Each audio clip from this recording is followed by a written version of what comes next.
Was there ever a time during your tour of duty in Vietnam you ever fired a weapon? Yes. When?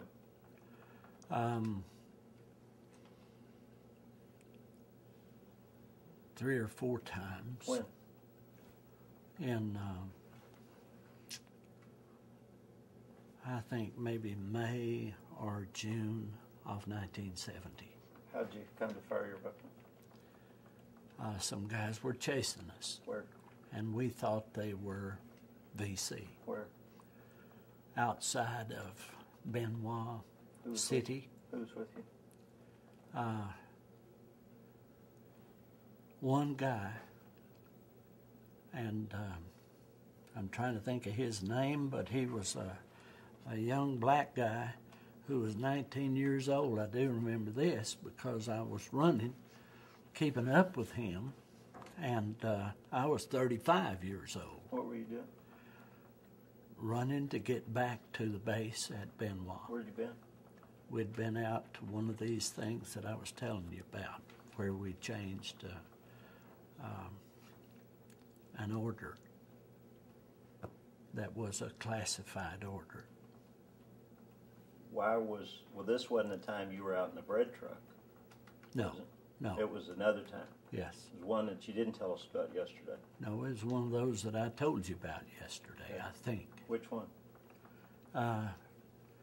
The 3-day trip, I think it was. Anyway, the other 3 guys had got separated from us, and he and I were running together to Benoit Air Base, trying to get to Benoit Air Base, and we were running past Benoit City. And to get these guys to slow down, we were doing what they called a scout mile. 100 steps, walk 50. 100 steps, walk 50. And that made you so that you could cover a lot more territory.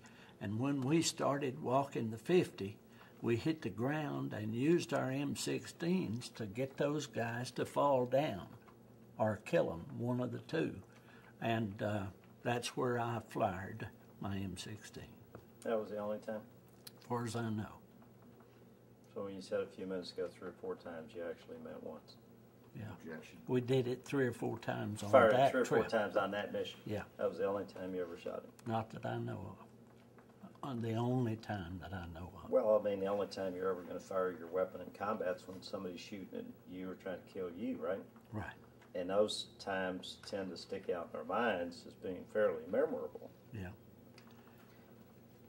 Now, I think you told us that the reason that they take you from your office at Air Force, at Air Ops, and they'd send you out in the bush was because these radios only worked for 80 miles.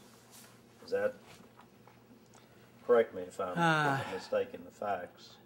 If you're using a UHF radio, you're only going to transmit as far as the horizon, which is 30 miles. Okay, so you would have been more than 30 miles away from Benoit, or there'd been no purpose in you being out there, right? Right. So you ran back 30 miles to Benoit with these Vietnamese chasing you, with you and this black guy? I didn't say 30 miles. Well, I said, how many miles? Okay. We ran from 6 o'clock one morning until 9 o'clock the night of the second day. That's 39 hours. You ran for 39 hours? No. Ran 100 steps and walked 50. Ran 100 steps and walked 50.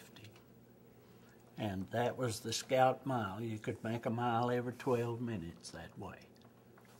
And so we had run from 6 o'clock one morning until 9 o'clock the night of the second night. Did you just outrun the other 3 guys? We got separated from them. Where? I don't know. When? Just before we started running. Before you start running, Yeah. these 3 guys just up and disappeared. They go their way, and we went our way. Did you say, It's every man for himself. And that black guy just stayed with me.